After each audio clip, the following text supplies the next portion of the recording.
Welcome, everyone.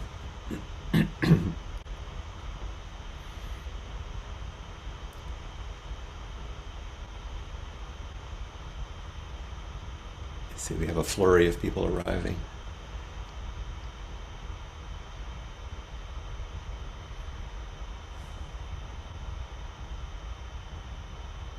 Welcome them silently, just as you feel the welcome of those who are sitting with you.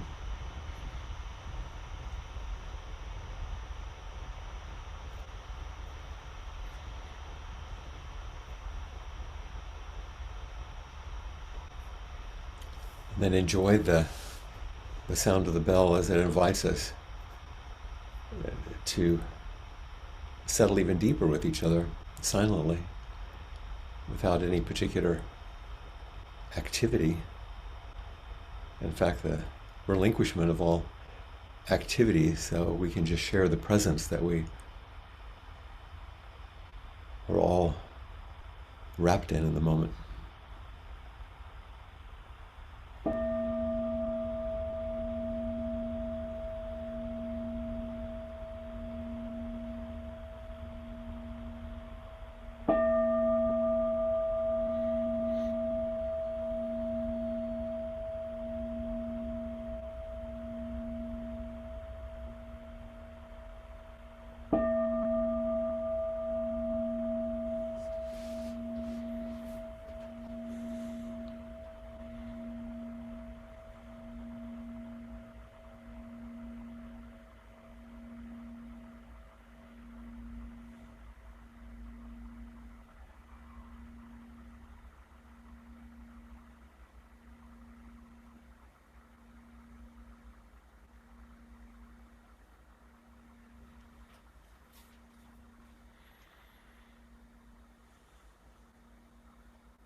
as we settle into our posture of zazen,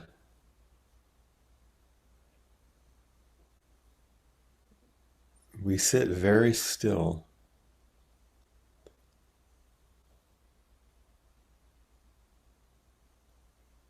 not because it will necessarily calm us or make us relaxed,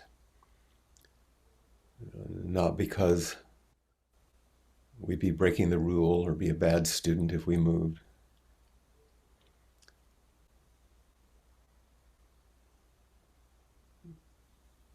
We sit in accordance with the stillness,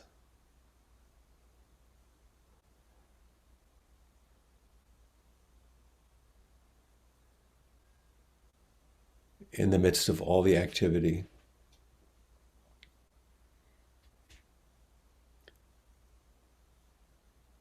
To remember with our body the stillness that's always at the center of things,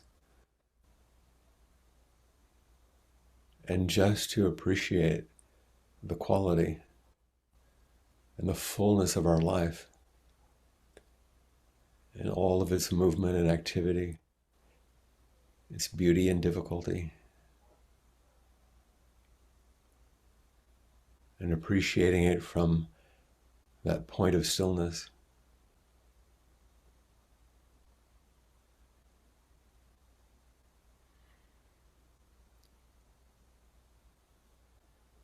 And likewise, we sit in silence, not because it will make the mind quiet down, it might not.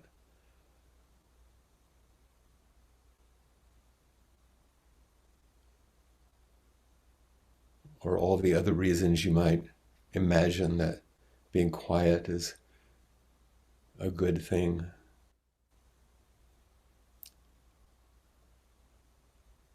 It's just so we can listen.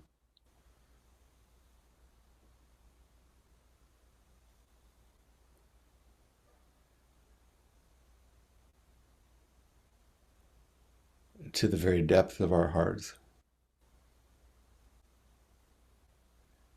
And hear the music of our life,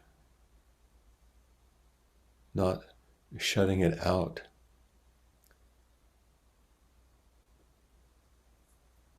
but being silent enough to detect what's at the heart of simply being alive.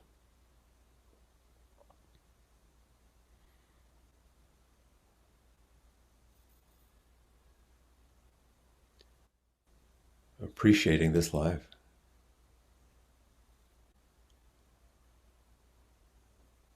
And not only do we invite ourselves to sit in stillness and silence, but we sit upright as best we can, given the limitations of our bodies. It's an attitude of uprightness. And uprightness helps us accord with an attitude, a little bit of dignity, a little bit of effort, not to create something, but to resonate with the uprightness of wisdom and compassion as a way of honoring the fact that we have been given a life and we can sit in zazen to appreciate it.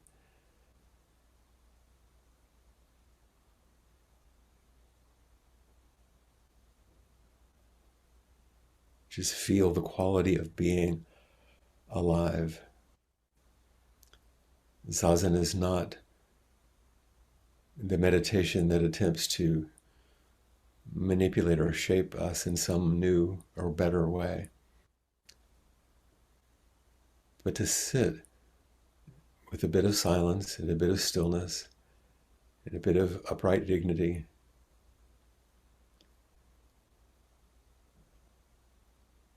to sense the mystery and the beauty and the ordinariness and the extraordinariness of just being alive.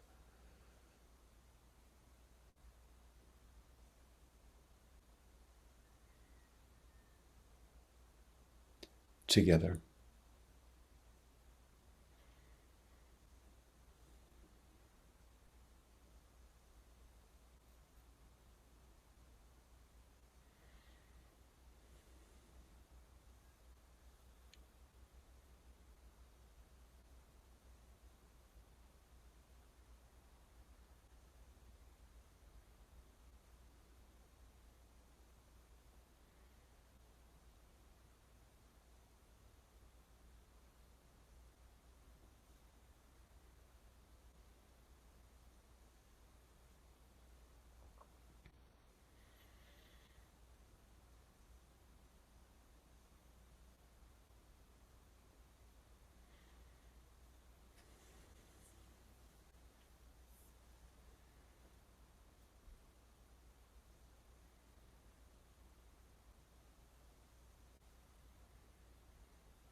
Let's invoke the 4 practice principles for those of you who know it, and please follow along.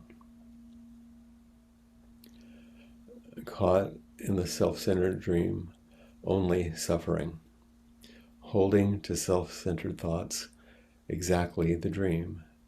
Each moment, life as it is, the only teacher, being just this moment, compassion's way. Caught in the self-centered dream, only suffering. Holding to self-centered thoughts, exactly the dream. Each moment, life as it is, the only teacher, being just this moment, compassion's way. Caught in the self-centered dream, only suffering. Holding to self-centered thoughts, exactly the dream. Each moment, life as it is, the only teacher, being just this moment, compassion's way.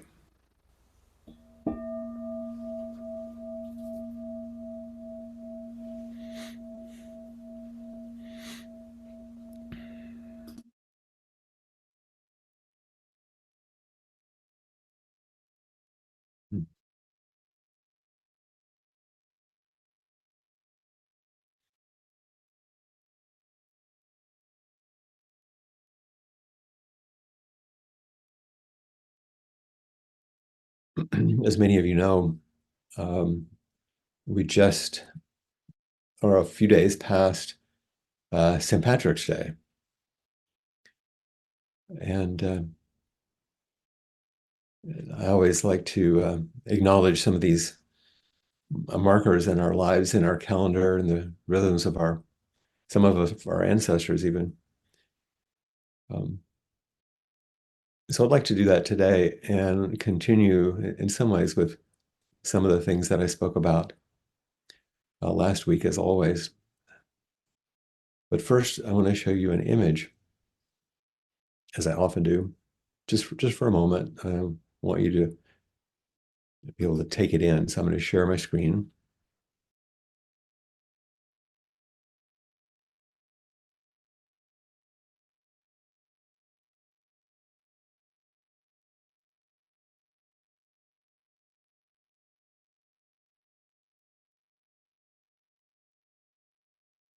and just enjoy the feeling of what it's like to look out to the horizon.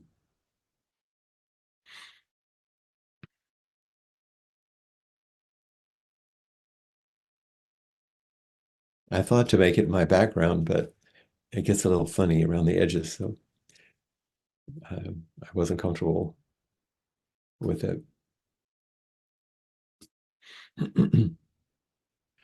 I'm going to do something that I don't often do, um, but it's in the spirit of our walking together, as I mentioned last time, and that is that I'm actually going to read um, a few paragraphs, really just 3 or 4 paragraphs that I wrote the morning that I was standing in that spot looking at that sunrise. And you'll see uh, why I'm doing it, and the context is revealed easily, and it's some of you have probably read it. It was part of it I put on the blog post previously, and this was written in late July 2008. So it was a few years ago. And here's what I wrote.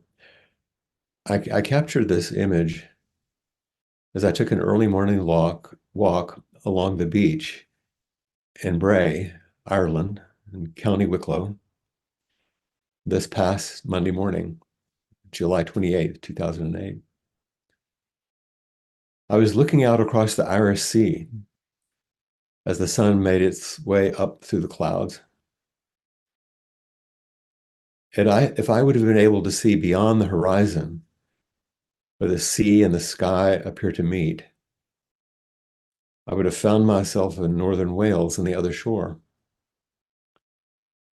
In fact, on the previous afternoon, while walking along another stretch of beach just south of Bray near Newcastle, I ran upon a granite marker tucked among the boulders of the seawall protecting the railroad that passed just nearby. On the opposite side of the railway, from the nearly hidden marker, was an abandoned and decaying building. The marker indicated that it was from this site and this tiny station that underwater telegraph cables were first laid, beginning in the late 1880s, connecting Ireland and Wales. These connections were in use through the early 1930s. And what happened then? Well, I suppose technology changed what was possible. Horizons for communication were extended and expanded. In my view across the Irish Sea, if it could have extended even further that morning beyond the Welsh border, I would have encountered the Midlands of England, where I had just spent the previous 2 weeks teaching and walking on the moors of Derbyshire. Further still, in the English Channel would have come into view, and then the Netherlands, France, and the whole European continent. Where would it have ended? With a higher and more complete view, when obstructions or limitations are released, when horizons vanish, what can be seen? Apparently, there's no end to the great view of a liberated mind, which I'm only imagining. Even while my particular senses are quite limited, but these past 3 weeks have been very concentrated for me. Many days of teaching and very deep encounters. I worked with a number of wonderful people who were wholeheartedly offering themselves to a process of assisted self-discovery and mindfulness. They were curious about what they could see and what horizons they might explore as their self-identifications relaxed into the more diffuse awareness and warmth of intimacy. And in my reading this morning, before the walk, I ran across this brilliant statement by the late Irish poet John O'Donoghue. In the human face, infinity becomes personal. In the human face, infinity becomes personal.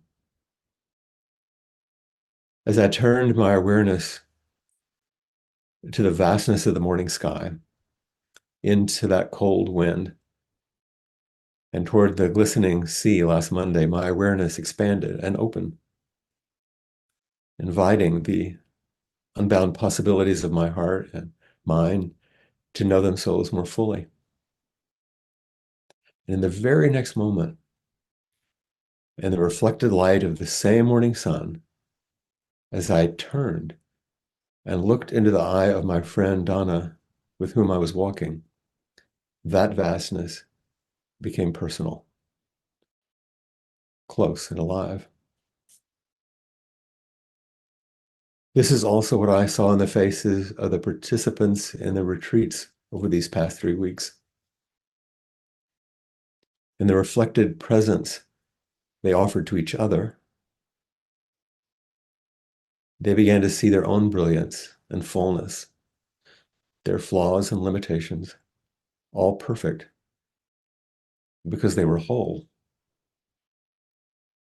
This is the same infinitely transformative potential I see in the faces of each person who brings themselves forward in our inquiry groups, who come to practice discussion, who sit in the Zendo every day. We offer ourselves to each other so we can remember our vulnerable humanness, and in the bargain, get a glimpse of the divine. In the human face, infinity becomes personal. What are the limits of this liberating intimacy? Our spiritual ancestors suggest that it's boundless. So let's turn to face each other again and again. And in that reflected presence, discover this truth as our own.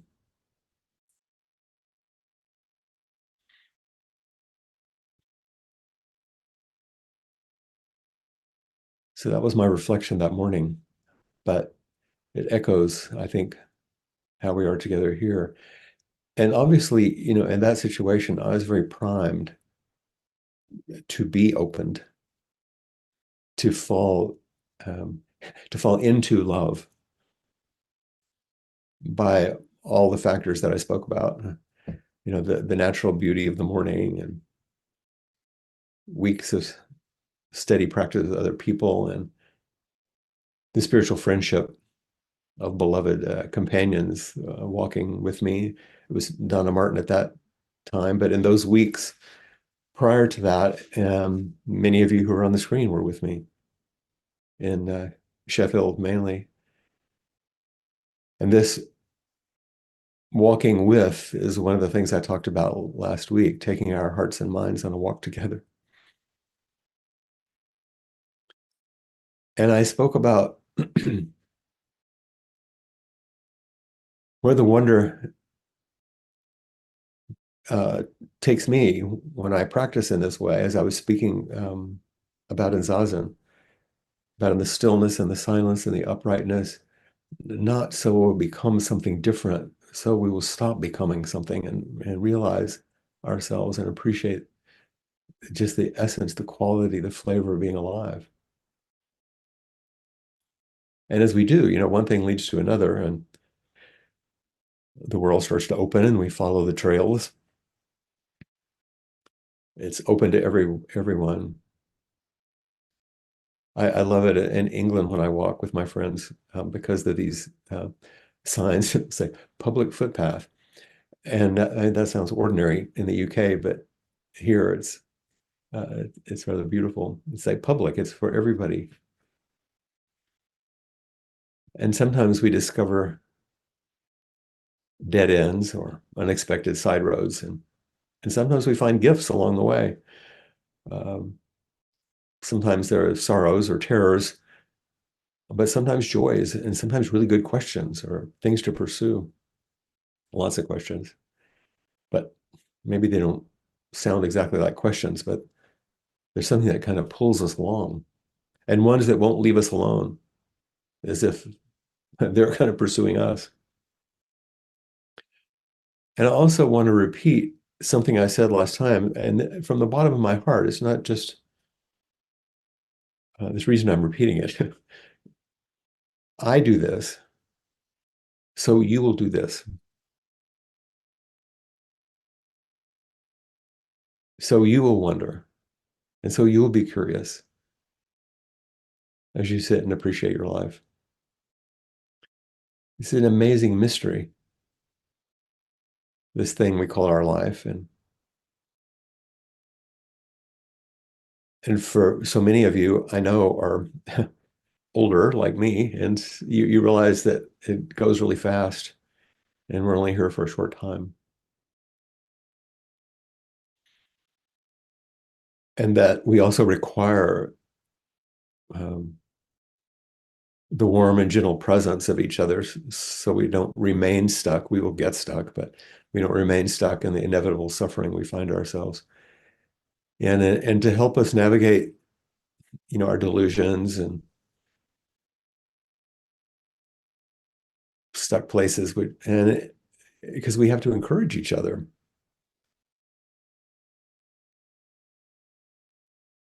rather than following our delusions, which sustain the unnecessary suffering. In this exquisitely beautiful, wild and painful, wonderful world. Now, the the awe and gratitude that unfolded in that moment on the eastern shore of Ireland,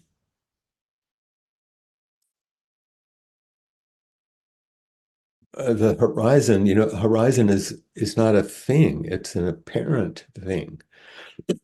Pardon me. It's something that appears to be, but as we move, it changes. It's not. It's not an actual thing. It's an illusion, like so many of our horizons.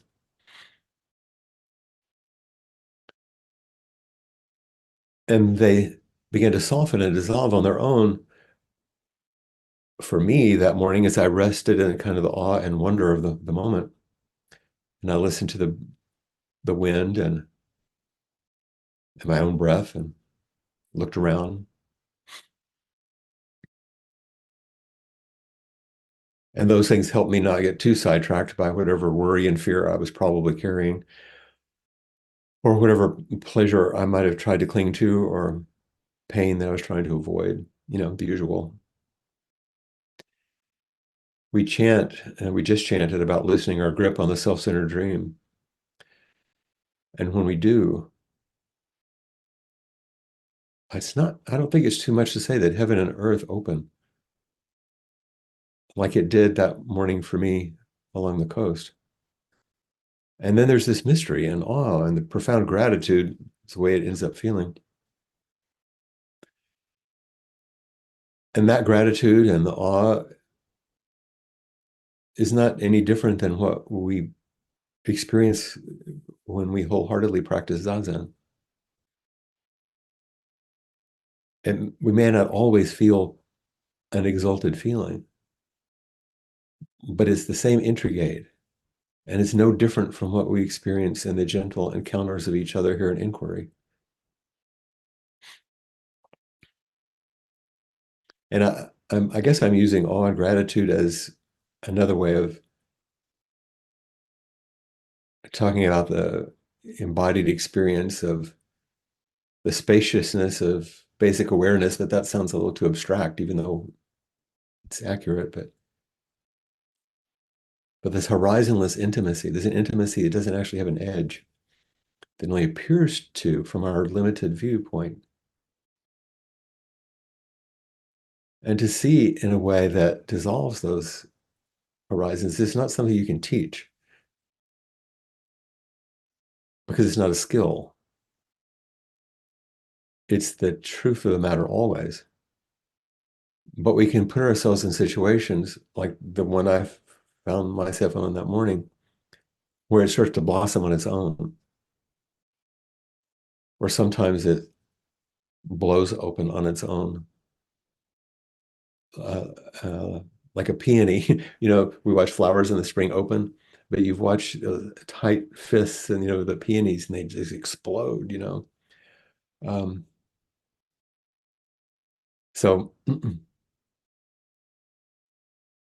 before I go too much further, here's just another small poem from Ireland, since that's our location today. This one from the West Coast by the very famous and well-known and beloved poet Seamus Heaney. Postscript is the name of this one, if you want to look it up. I hear it in the voice of one of my students who's Irish, which I can't do, but it's Seamus Heaney.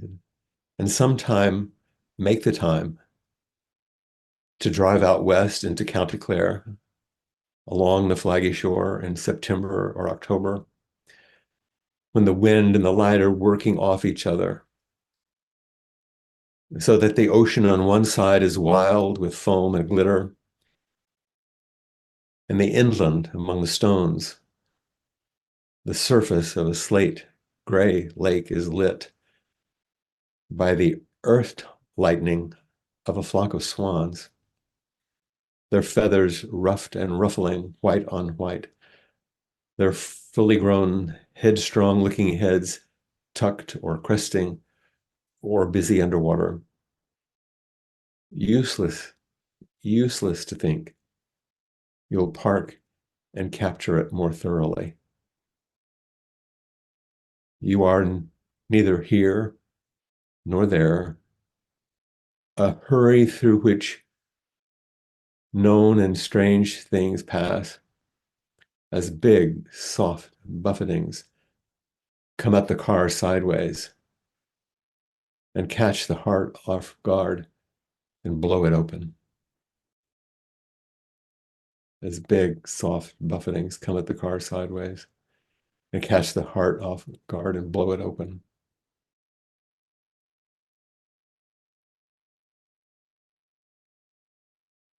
Awareness becomes aware. Wakefulness wakes up. Not me, not you. Yourself doesn't awaken. Wakefulness wakes up. And practice simply throws a light on what is in the silence and the stillness and the uprightness. Like that morning at dawn, which illuminated each of us and everything around us as we looked out over the Irish Sea. Like Seamus Heaney's The Wind and Light working off each other. And eventually there's no separation between the one who's looking and what's being seen. Seamus Heaney says, you're neither here nor there, a hurry through which known and strange things pass. Everything is included.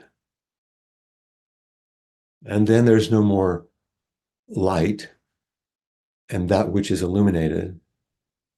There's no distinction between what was loved and appreciated and the loving itself. And being caught off guard now and then is helpful. Maybe you've been blessed by having your heart blown open. Maybe it's happened here. Maybe it'll happen again. I hope so. My experience and practice is what informs this kind of talk, this kind of invitation, which to let you know, maybe to remind you week after week, that really there's nothing that can't be met with wisdom and compassion. And there's nothing that can't be inquired into deeply and fully. And ultimately realize there's nothing to protect and certainly nothing to perfect.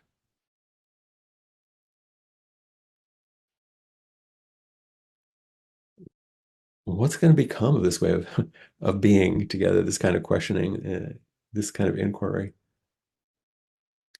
We don't know. We can't know. But if we follow what our teachers have told us and those people who've gone before us and continue our practices, my experience is it's going to lead us into a gentle and very humble quality of knowing, but a knowing that isn't firm knowing. Standing there on the beach that morning or walking along the Flaggy shore in the wind in the west coast of Ireland or anywhere in your neighborhood, we can open ourselves to all beings and all things and see with a freshness and an innocence as our stories fall away, being in a vibrant touch with what's here, just with what's here, relinquishing our horizons and moving together in a liberating intimacy.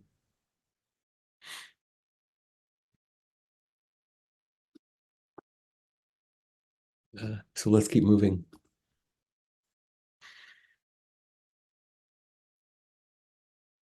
And I look on the screen, I see so many of you. In fact, there's very few of you actually that I haven't been on a walk with somewhere, somehow.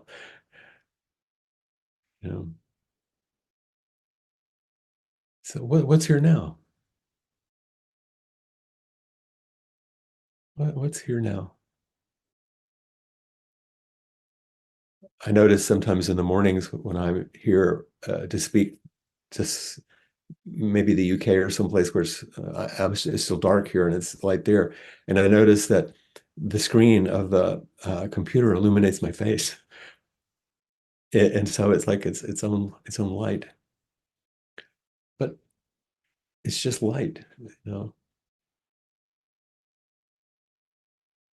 What's here now?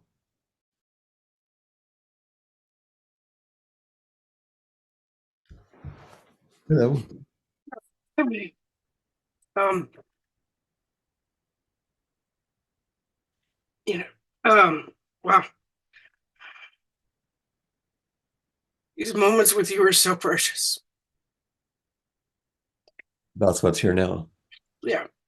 That's what I was thinking as I looked at you.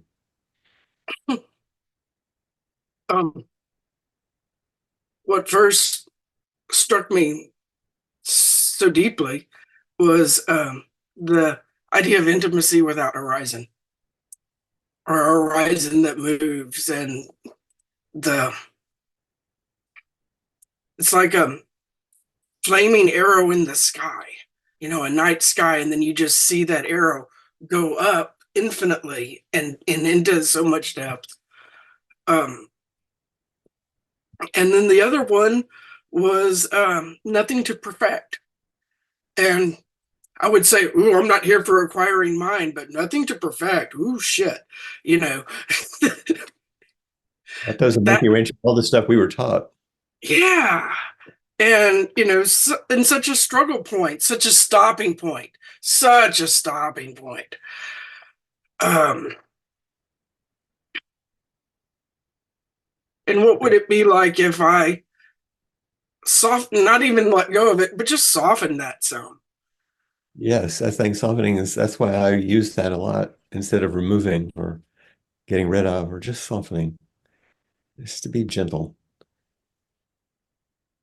You Um, do that sometimes. And you have a good indicator. It's like your light meter. It's a good indicator because you know when you've let it go because it's when you let the love in yeah.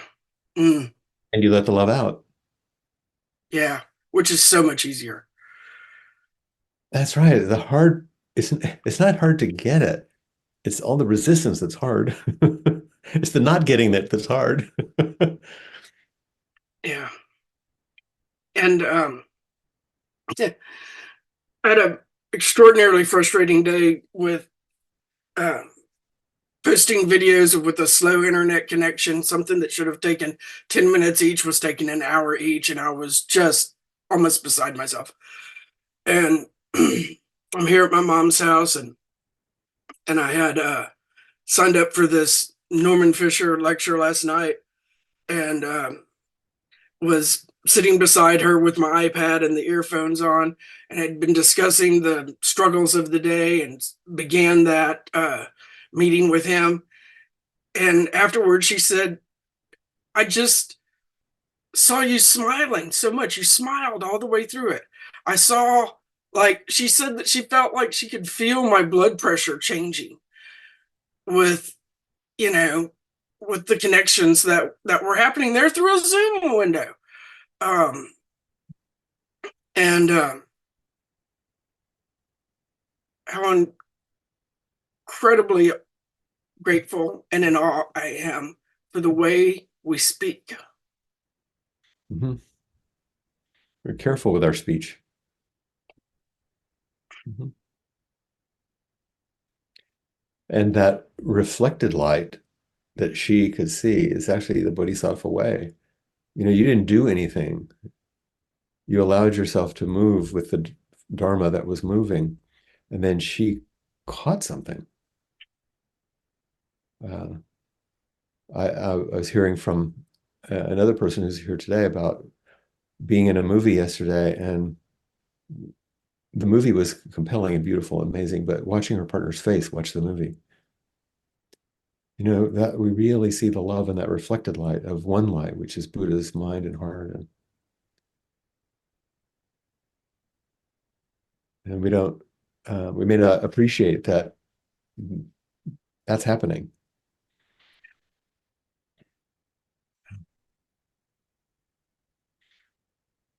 Thanks for visiting. Yeah. Give your mom my best.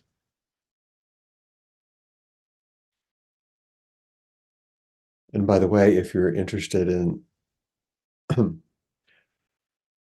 lovely 2-hour Dharma activity, watch the Academy Award nominated movie Perfect Days.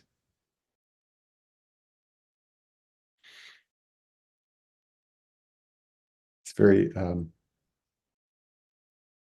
not Hollywood, and very, very beautiful.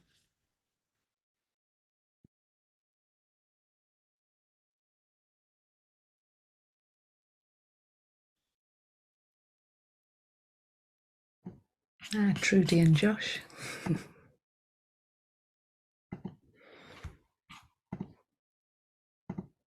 And Jasper. Oh, you Jasper as well. You get three, 3 for 1. I was thinking about the walking because I've walked on that beach at Bray and recognized the image when you put it up. But I was also I'm thinking about we're doing a Sangha day on Saturday, and I've been thinking ages ago. I read a quote by Paul Clay, the artist, German artist, and he said that drawing was taking a line for a walk. And I love that idea. And I was thinking a talk is a bit like taking your mind for a walk. Like there's something about Come along with me. Come along with me, come along with me. And the vulnerability of kind of like I'm looking at all these things that I want to say and all these things that other people have said, and it's a bit like good Lord, come to the attic room and see the craziness that's my mind. You know, that's one of the reasons why I'm still resonating with having watched this movie last evening. There's so much silence and so much, you know how Josh is, that takes his time, careful, you know, kind of thing. Yeah, not getting busy. Yeah, whereas I was watching Dune last night, which is probably the utter opposite of the film. I watched the other thing too. Yeah, Josh was not with me watching Dune. And then I was thinking about something about that risking the vulnerability. Yeah. in being seen. Right. Feels like the risking intimacy with yourself and intimacy with the other. And that feels like such a tender and opening place. Is like if you really take your mind for a walk, where does it go? Yeah. Those questions at the end I ask, you don't know. Yeah, no Are you idea. are you willing to step through? Yeah, And having a companion makes a big difference. absolutely. And having the companions that you treasure and trust. Yeah. And that it's very tenderizing for me because it could be anywhere. I'm just speaking to you right now because you've taken me at walks, but I don't know where I am. Mm, And so you're showing me a landscape, just like I'm doing in a talk, like you do in a talk. But it's something that's dear to you that you've done many times, maybe. And it'll even tell me stories about what happened long ago, whether it's in Morecambe or, there in Lancaster or somewhere else. And so sometimes it's the not knowing is we have faith and trust in our companions, and they say it's okay, come along. but also the absolute joy of showing someone who doesn't know and they Mm. see things you have missed. Yes, So there's something so gorgeous about sharing. Is like, oh, here's our great big castle, and then there's what you see. yeah. I Um, noticed that even when the first time Aaron came with me, and I was excited to show him things, but he has an exquisite eye for beauty and detail and things, and he's showing me. mm. Mm. So it's like we have this delusion we're showing somebody else. And yeah, there it's like somehow, yeah, we're showing each other. So Just our life. This is my life. I want to this see is your life, our lives until there's no life at all. yeah. So Mm. thank you. Thank you.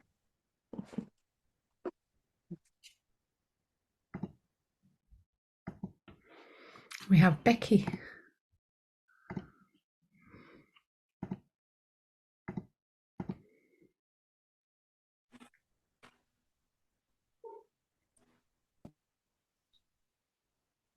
Hello. Oh, how beautiful you look in purple. Yeah, I love purple. um, I, I kept feeling like what I was hearing. One of the things I heard in what you were saying is about how all of the things, all of many things that we cherish, love and joy and grace and beauty, all of those things are there all the time. They are there. It isn't my love. It isn't your love. It isn't my joy. It isn't yours. They're there all the time. And you helped me understand that a couple of years ago when I came to you and said, I'm experiencing terror. And I knew that it wasn't anything. I mean, I knew that it was something coming at me through the stories, but I couldn't get myself out of it quite. And you said to me, hold the terror in one hand and the beauty in the other. And I thought, what is he talking about? And so I did it. And it was so instantly that I saw absolutely the beauty is there. The terror was there. Another time, another. You don't have to turn away from either one or cling to either one. Become the space in which they can exist. Because they do all the time. And I just think that like part of what you're saying is the part about how we invite things. Yeah. And that our ability to find in ourselves and others what the invitation, like, how's it framed? How's it how's it offered, how's it, all of that part of it is the only part of the work that we need to do. We don't have to, we don't have to chase after any of the parts. You know, when we sit in zazen next to someone in the zendo, I'll just use that as a classical example. We're making an invitation by our posture, by our silence, by our stillness, is an invitation to all those parts of ourselves, but also to everyone around us. Join me in this Buddha field. Yes, yes. And when you're in the field, you know that it's not even that it's beyond the walls. Oh yeah. Beyond the squares that we're in when we're zooming together. And so you feel, I feel that part too. And that's what you're saying in terms of the horizon. Mm-hmm. Exactly. And it's one of the beautiful things about inquiry and other hybrid environments like this is we're not in one time zone and we're not in one place. So literally the Dharma is outside of space and time. Like, what time is it?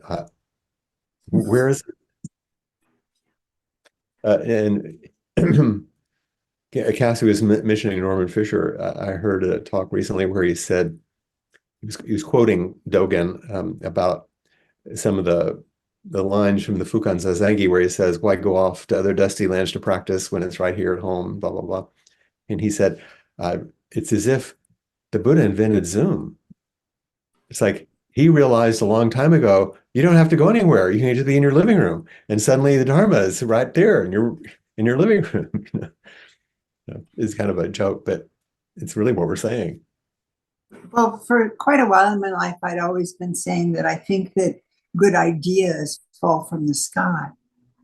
The truth is that the Dharma is there, and that each time, I mean, there's nothing but Dharma. Can you realize it? Yes. Nothing but Dharma. Can you realize it? Yes. Yes. Yes. Both hands. Both hands and all there. Yes, that's why I love the old statues of Avalokiteshvara, the Bodhisattva of compassion, because there was 1,000.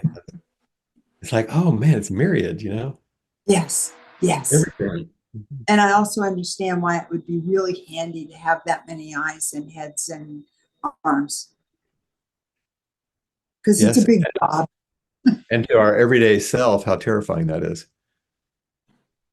Because it'd be completely overwhelming to the small self if you thought you could do that. If you thought you were responsible for every one of the hands in terms of all of that, or the seeing or whatever. Yes. But that's what big horizons are for. Yeah. Thank you, Becky. Thank you, Phil.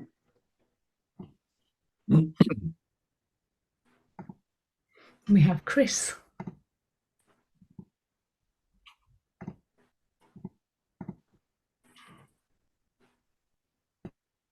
Hi, Flint. Hi, everyone. I wanted to say a word about the personal nature of sitting with people.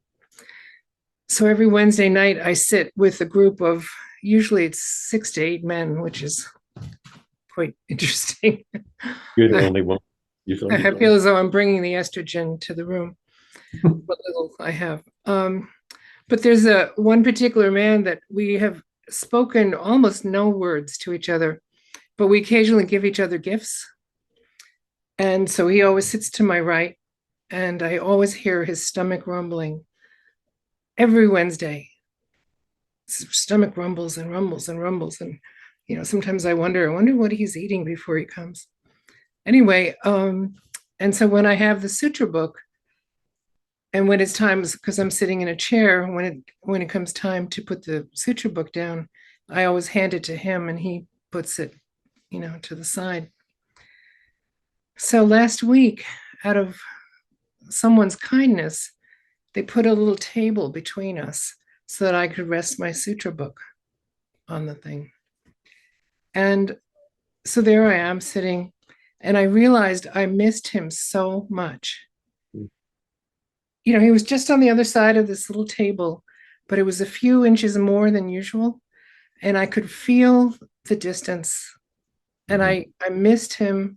I have no idea what his life is like or anything. But it was such an example of the personal nature of sitting together, you know. And we so often think what the words you're using mean the story and content of that person's life. Right. That's actually small. It's not big enough to what you're talking about. Right. Yeah. It's such a touching example. Mm. And thank you. I hope it's okay for me to out you as my movie critic. I mean, the one who suggested, but it was really a gift to be encouraged to watch the movie. Mm. So thank you. Yeah, I thought it was everything that you teach. Oh, well, that's a compliment, but yeah, Yeah. I did see it. Aaron and I were like, wow. Yeah. Yeah, I was weeping at the end. And it was so exquisitely crafted too. Yeah. So thank you for that. Yeah. And thank you for your friendship and your reflection. Mm. Yeah. And the title of the movie we're being asked is Perfect Days. Mm-hmm. By Wim Wenders is the director. It was on the Academy Award list. So we'll see. Thank you. Thank you. Thank you. Thank you. Thank you. Always. I see that we're at the end of our time. And now I think it is appropriate to listen and feel the intimacy of vast is the robe of liberation. So vast is the robe of liberation, a formless field of benefaction. Wearing the universal teaching, I realize the one true nature, thus harmonizing all being. Vast is the robe of liberation, a formless field of benefaction. Wearing the universal teaching, I realize the one true nature, thus harmonizing all being. Vast is the robe of liberation, a formless field of benefaction. Wearing the universal teaching, I realize the one true nature, thus harmonizing all being.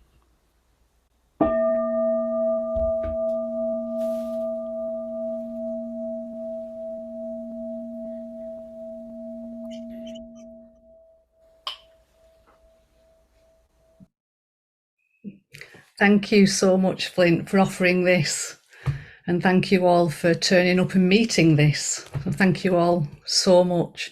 And if you'd like to support this space through offering dana, then please do go to appamada.org/contribute. And there's places there to contribute to all kinds of offerings that Appamada offer out to us all. So thank you all so much for that. And if you'd like to continue wondering with myself and others, then please do pop yourself into gallery view and I'll be with you in just a moment. Thank you so much. Thank you all.